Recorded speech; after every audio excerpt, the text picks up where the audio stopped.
मस्ती में फिर एक बार स्वागत है। 120 तक क्वेश्चन हो गए थे, उसी के आगे देखते हैं। 121वां क्वेश्चन है कि वर्ड्सवर्थ ने प्रकृति के साथ में विभिन्न प्रकार की स्टेज डिस्क्राइब की हैं।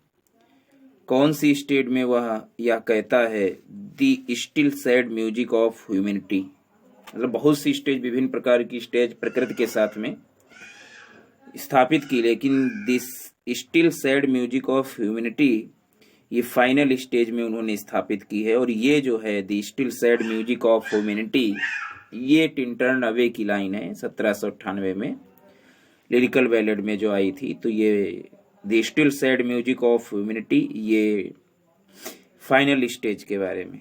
अगला है how many daffodils did the poet see at glance, एक नज़र में कितने डैफोडिल्स देखता है। तो डैफोडिल से एक नज़र में 10,000 10,000 saw I at a glance tossing their heads in spring sprightly dance, तो 10,000 ये 1807 में प्रकाशित की गई डैफोडिल्स पोएम्स इन 2 वॉल्यूम्स में, जिसके ये डैफोडिल्स सबसे अच्छी फाइनेस्ट पोएम मानी जाती है विलियम वर्ड्सवर्थ की। अच्छा, कहाँ पोएट डैफोडिल्स देखता है? तो डैफोडिल्स देखता है, ये लाइन उसमें दी गई है, they stretched in never ending line along the margin of a bay, मतलब मार्जिन की खाड़ी में के मध्य में देखता है। मार्जिन ऑफ ए बे मतलब एक खाड़ी है मार्जिन की, उसके मध्य में देखता है डैफोडिल्स को। अगला है what were the daffodils doing, daffodils क्या कर रहे हैं? तो डैफोडिल्स जो हैं वंडरिंग ओवर द क्लाउड्स नहीं कर रहे हैं, बादलों के ऊपर नहीं घूम रहे हैं, ना floating high over vales and hills घूम रहे हैं। वो tossing their heads in sprightly dance, मतलब वो अपना सर हिला रहे हैं, हल्का सा डांस जैसा कर रहे हैं। तो इसमें जो है जो पहला ऑप्शन है वॉन्डरिंग ओवर दी क्लाउड्स, तो ये तो स्वयं के बारे में कह रहा है, I wandered lonely as a cloud. तो पहला जो और बी वाला जो है floating high over vales and hills, और ये दूसरा वाला जो ऑप्शन है ये क्लाउड के बारे में कि वो वेल्स और हिल्स के ऊपर फ्लोटिंग कर रहा है, मंडरा रहा है। That floats on high over vales and hills, ये पोएम में आया है। तीसरा जो है ये डैफोडिल्स है कि tossing their heads in sprightly dance. चौथा जो ऑप्शन आया है ये लहरों के वेव्स की बता रहा है। चौथा क्या है? स्पार्कलिंग वेव्स इन ग्ली, तो ये चौथा उसके बारे में। पहला वंडरिंग ओवर द क्लाउड स्वयं के बारे में, floating high over vales and hills ये है बादलों के बारे में। अगला क्वेश्चन 125वां है, there is no essential difference between the language of prose and that on the metrical composition, मतलब कोई एजेंशियल महत्वपूर्ण डिफरेंस नहीं है प्रोज की लिखावट में और मेट्रिकल कंपोजिशन की लिखावट में। तो ये कहा है वर्ड्सवर्थ ने। देखिए वर्ड्सवर्थ ने अपने प्रीफेस लिरिकल बैलेड में कई बार थ्योरी दी पोट्री की, तो उसमें उसने कहा कि कोई ना तो can be any essential difference language of prose and verse, मतलब कविता की और प्रोज की लैंग्वेज में कोई बहुत बड़ा अंतर नहीं है, ऐसा विलियम वर्ड्सवर्थ का मानना था। Lyrical ballad is better appreciate in America than in England, the first edition published in America in year. कहा जाता है कि लिरिकल बैलेड्स जो था लंदन की बजाय अमेरिका में ज़्यादा फेमस हुआ। तो पहली बार अमेरिका में ये कब एडिट हुआ? तो लिरिकल बैलेड कुछ और कविताओं के साथ में विलियम वर्ड्सवर्थ की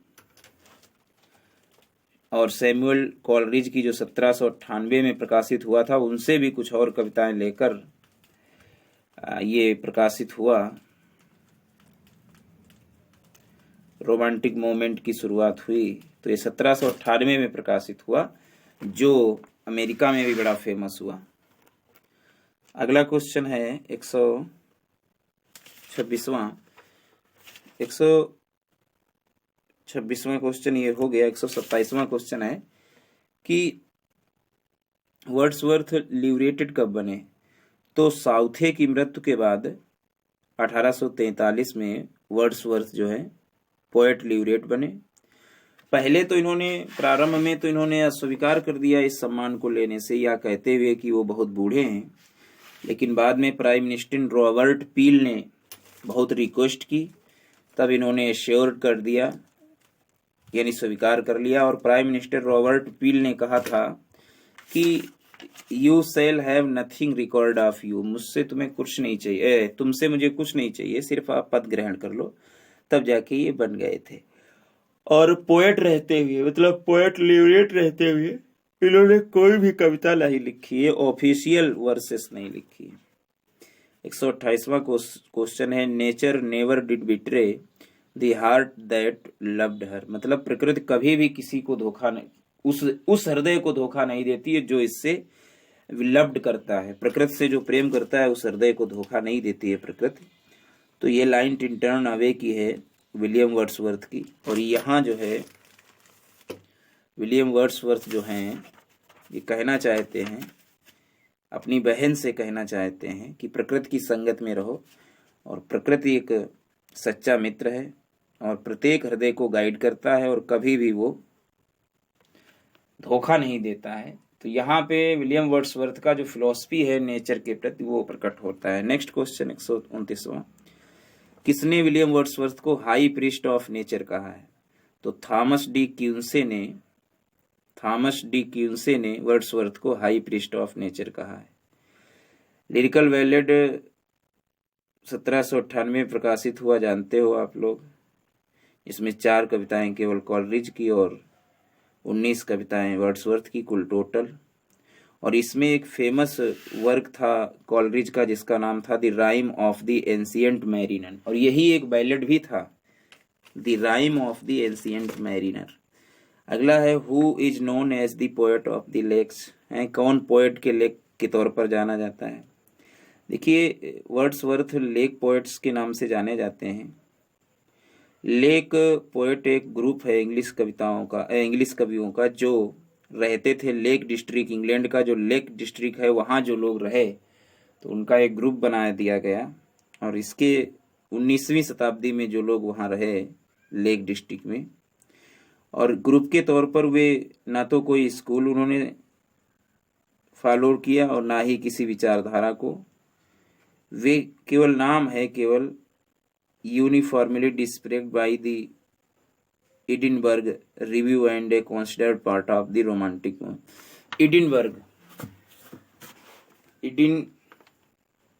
एडिनबर्ग ने ये नाम दे दिया था इनको, बाकी और कुछ नहीं है। How many parts are there in the prelude, कितने पार्ट हैं? तो हमने कई बार बताया, प्रिल्यूड में जो है 14 पार्ट्स हैं। प्रिल्यूड कह लो या growth of A poets mind कह लो, ये ऑटोबायोग्राफिकल पोयम है ब्लैंक वर्स में।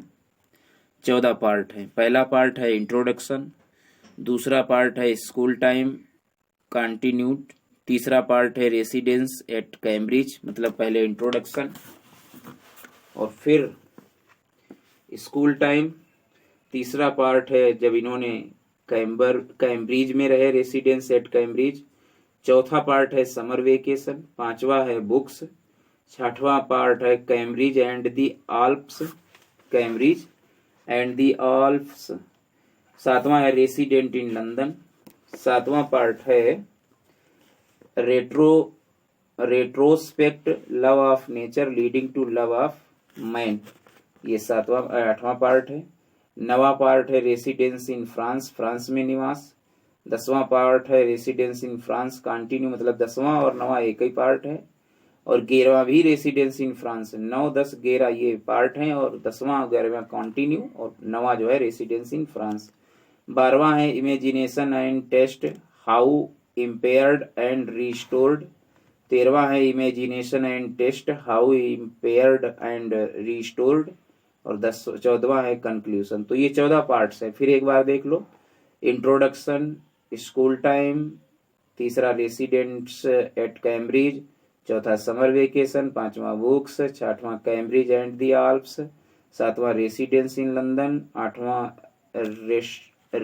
Retrospect love of nature leading to love of man, 9वां है रेसिडेंस इन फ्रांस, 10वां है रेसिडेंस इन फ्रांस, 11वां है रेसिडेंस इन फ्रांस, 12वां है imagination and taste, how impaired and restored. 13वां है imagination and taste, how impaired and restored. और 14वां है कंक्लूजन। 133वां क्वेश्चन है कि रिक्ल्यूज के कौन राइटर है, तो विलियम वर्ड्सवर्थ ही राइटर हैं रिक्ल्यूज के। 134वां है कौन से साल में प्रेल्यूड जो है प्रकाशित हुआ, तो प्रेल्यूड जो है 1850 में विलियम वर्ड्सवर्थ की मृत्यु के बाद उसकी पत्नी ने प्रकाशित करवाया। अच्छा, कौन सा राइटर है डिस्क्रिप्टिव स्केच का, तो डिस्क्रिप्टिव स्केच का राइटर विलियम वर्ड्सवर्थ है। और पहली दो कविताएं, पहली दो बुक्स एन इवनिंग वॉक, ये दोनों ही प्रकाशित कराई गई थी जोसेफ जॉनसन के द्वारा जनवरी 1793 में। मतलब डिस्क्रिप्टिव स्केच और एन इवनिंग वॉक, ये किताब जो है 1793 में जोसेफ जॉनसन के द्वारा प्रकाशित करवाई गई थी।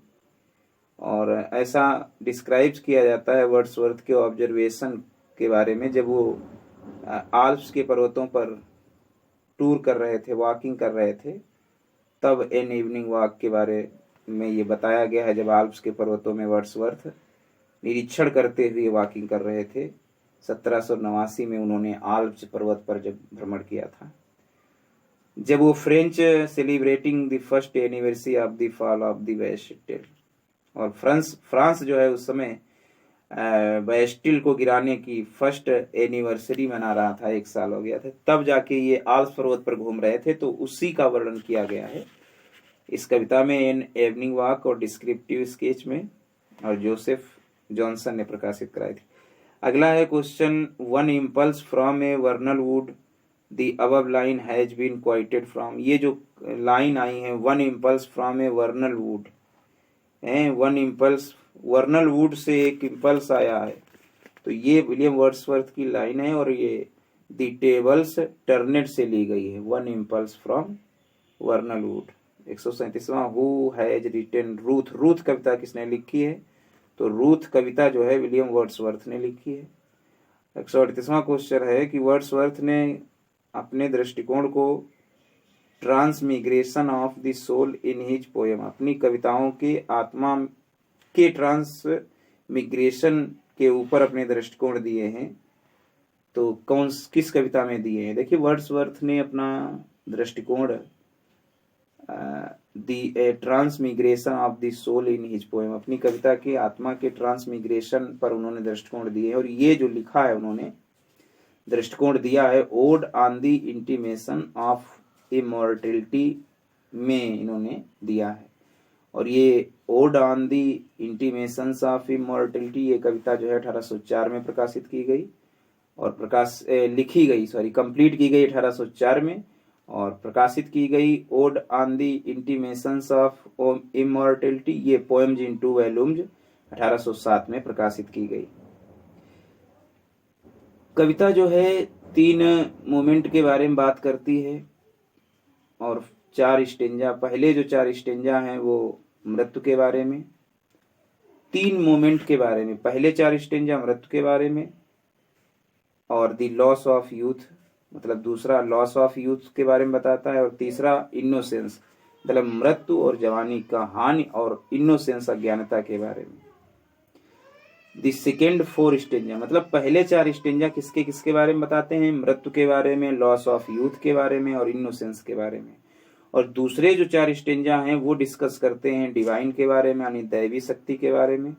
और फाइनल जो 3 स्टेंजा जो हैं वो आशा के बारे में, आशा करते हैं कि memory of the divine will allow us to sympathise with our fellow man, मतलब हमें ईश्वरी शक्ति के द्वारा ये सिंपैथी आएगी कि हम अपने साथ चलने वाले लोगों से प्रेम करें। तो ये सब बताया गया है ode on the intimation of immortality. 139वां क्वेश्चन है, किसने Peter Bell among the following कविता लिखी है, तो पीटर वेल जो एक लॉन्ग नैरेटिव पोएम है, Peter Bell PETER, Peter Bell, ये लॉन्ग नैरेटिव पोएम है विलियम वर्ड्सवर्थ के द्वारा, जो 1798 में लिखी गई, लेकिन प्रकाशित अभी तक यानी 1819 तक प्रकाशित नहीं करवाई गई। लिखी तो 1798 में भी गई, लेकिन 1819 तक प्रकाशित नहीं करवाई गई। अच्छा, वर्ड्सवर्थ का जन्म कहाँ हुआ था, तो विलियम वर्ड्सवर्थ का जन्म 7 अप्रैल 1770 को कॉकर माउथ में हुआ था और मृत्यु 23 अप्रैल 1850 को ग्रेस मेयर में हुई थी और सेंट ओसवाल्ड चर्च में इनको दफनाया गया। सेंट ओसवाल्ड चर्च में इनको दफनाया गया। 141वां क्वेश्चन है कि little we see in nature that is ours, बहुत कम देखते हैं हम प्रकृति को जो हमारा है। ये लाइन किसकी है? तो ये little we see in nature that is ours, ये लाइन है विलियम वर्ड्सवर्थ के sonnet the world is too much with us. The world is too much with us, और ये कंपोज की गई 1802 में और पब्लिश की गई 1807 में पोएम जो 2 वॉल्यूम्स में। अगला क्वेश्चन है the still sad music of humanity, किस कविता में विलियम वर्ड्सवर्थ ये लाइन है? तो अभी हमने बताया था फाइनल स्टेज है the still sad music of humanity.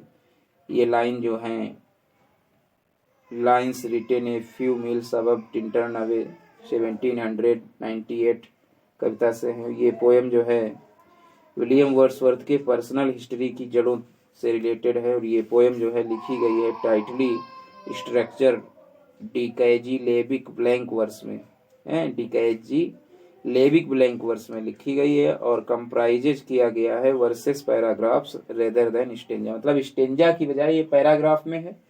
और ब्लैक वर्स भी है लेकिन वो टाइटली स्ट्रक्चर डीकेजी लेबिक है। डीकेजी लेबिक। 143वां है द 2 अप्रैल मॉर्निंग्स, ये कविता किसकी है? तो 2 अप्रैल मॉर्निंग्स ये कविता जो है English romantic poet William Wordsworth की है। और इस कविता में वर्ड्सवर्थ यंग गर्ल, एक युवा लड़की की मृत्यु की बारे में बात करता है। बहुत दुख के साथ में, बहुत दर्द के साथ में वो लड़की थी और उसकी मृत्यु का वर्णन इसमें है दी 2 अप्रैल मॉर्निंग। प्रकृति उस युवा लड़की की प्रकृति ईसा की तरह थी और ये कहानी जो है उसकी है, उस आदमी की है जो अपनी छोटी पुत्री को खो चुका है। 30 साल पहले अपनी छोटी पुत्री को खो चुका है और वास्तव में वो अपनी पुत्री की याद को मिस करता है जब वह देखता है किसी लिटिल गर्ल को। और वो जब किसी लिटिल गर्ल को देखता है तब उसे अपनी बेटी की तरह ही वो दिखती है और उसकी अपनी बेटी की याद आ जाती है और वो उस लड़की को देखकर ऐसा कहता है कि इतनी सुंदर हमारी बेटी थी। वो देता है अपना प्यार और अपना दर्द जो उसके हृदय में छिपा हुआ था बूढ़े आदमी के। तब वह इच्छा करता है अपनी पुत्री को, too young and does not want the same offer. तो ये है 2 अप्रैल मॉर्निंग्स में। अगला है the poet of famous poem daffodils. तो फेमस पोएम जो डैफोडिल्स है ये विलियम वर्ड्सवर्थ की 1802 में कंपोज, 1807 में प्रकाशित। कौन आथर है लिरिकल वेलेट का? कितनी बार बताएं? फर्स्ट एडिशन लिरिकल वेलेट का वर्ड्सवर्थ और कॉलरिज के द्वारा आया था 1798 में। सेकेंड एडिशन प्रीफेस जोड़कर, फेमस प्रीफेस जोड़कर वर्ड्सवर्थ ने अकेले लिखा 1800 में। तो इसमें इन्होंने थ्योरी दी पोट्री की।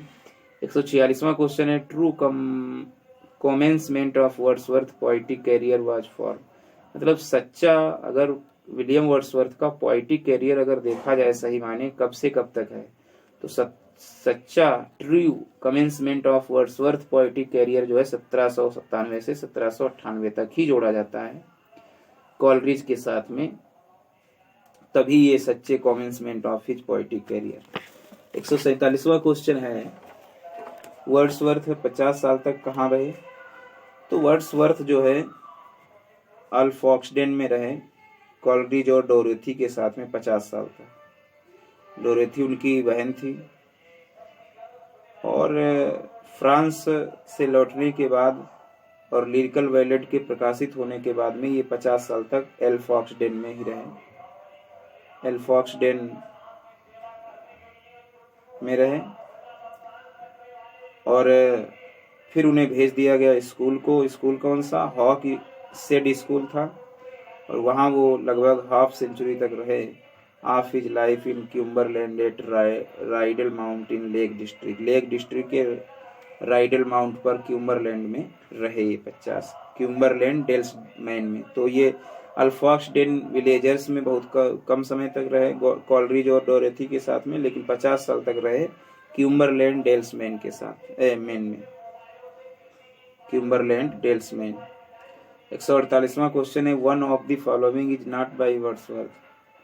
तो मिचेल पोएम तो लिखी गई है वर्ड्सवर्थ के द्वारा, रिसोल्यूशन एंड इंडिपेंडेंस ये भी लिखी गई है विलियम वर्ड्सवर्थ के द्वारा। इट इज ए ब्यूटियस इवनिंग ये भी लिखी गई है, लूसी पोएम की है इट इज ए ब्यूटियस इवनिंग।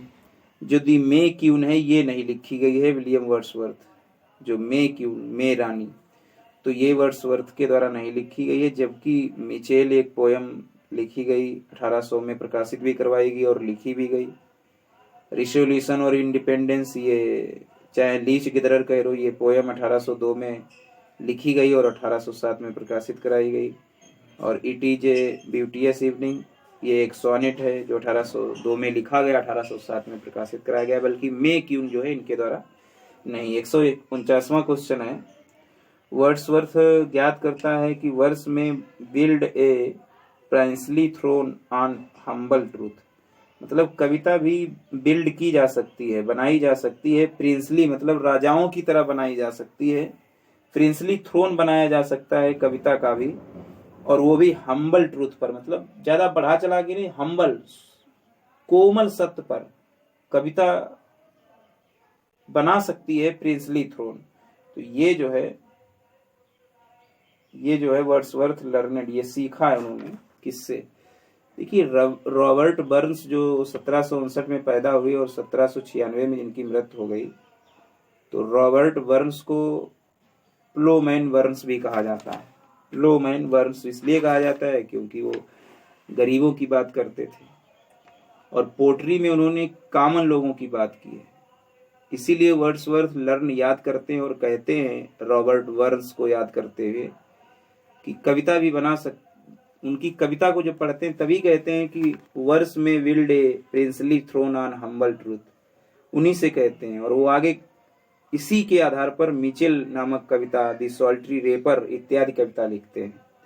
150वां और आज का अंतिम क्वेश्चन, कौन से क्यूस्ट में true significance of life on it's simpler levels Wordsworth resembles. मतलब सच्चे जीवन के सच्चे महत्व के लिए अपने क्यूस्ट में सिंपलर लेवल्स में वर्ड्सवर्थ किसकी भांति दिखाई देते हैं? देखिए अपने जीवन के ट्रू सिग्निफिकेंस के लिए सिंपल क्यूस्ट में वर्ड्सवर्थ जो दिखाई देते हैं जॉर्ज क्राइबे की तरह दिखाई देते हैं। जॉर्ज क्राइबे क्या थे? जॉर्ज क्राइबे एक राइटर थे कॉमन लाइफ के, वैसे ही ये जॉर्ज क्राइबे की तरह ही दिखाई देते हैं। रॉबर्ट बर्न्स जो टैवर्न्स के प्रेमी थे, जो ऊपर आए थे, रॉबर्ट बर्न्स जो हैं वो टैवर्न्स के प्रेमी थे। विलियम ब्लैक जो है मिस्टिक के प्रेमी थे और विलियम कॉपर जो हैं वो टिमिड थे, डरपोक थे। लेकिन जॉर्ज क्राइबे जो थे वो एक कॉमन लाइफ के राइटर थे। तो 150 क्वेश्चन हुए, बार बार इस वीडियो को देखें और लाभ उठाएं। नेक्स्ट जो क्वेश्चन आएंगे वो अगले पार्ट में आएंगे। Thanks for watching.